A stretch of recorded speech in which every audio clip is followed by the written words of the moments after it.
What is the difference between compliant and non-compliant devices with respect to our Intune portal when we discuss in future videos, like how the Intune device will work on compliant and non-compliant devices. So before this, we should need to know what is compliant and non-compliant.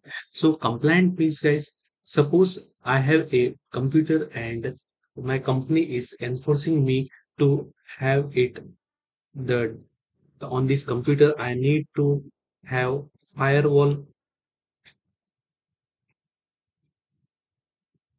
and I need to have antivirus software installed.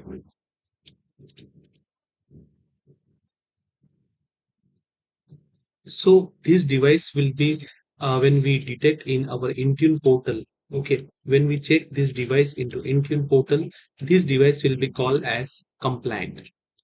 Means it is responsible for passing the checks when the Intune will detect these devices.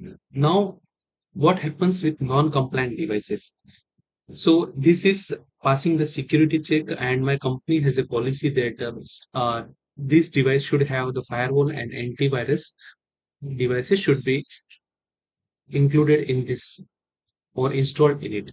Now, when the Intune will detect these devices, it will ensure that this device is compliant.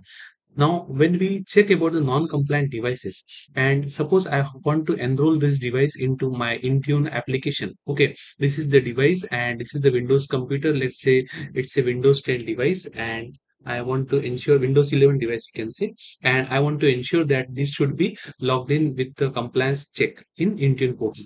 So, but my XYZ company, suppose I have a policy that the company will only take those devices which are compliant.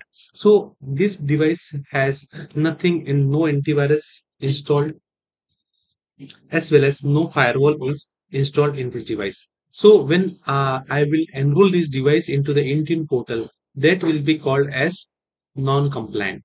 This device will be classified as non-compliant, and the checks will ensure that this device should pass the security check. Means the firewall as well as the antivirus should be installed in the device in order to ensure that this device would pass the compliance checks. So this is about our a compliant and non-compliant difference between Intune portal.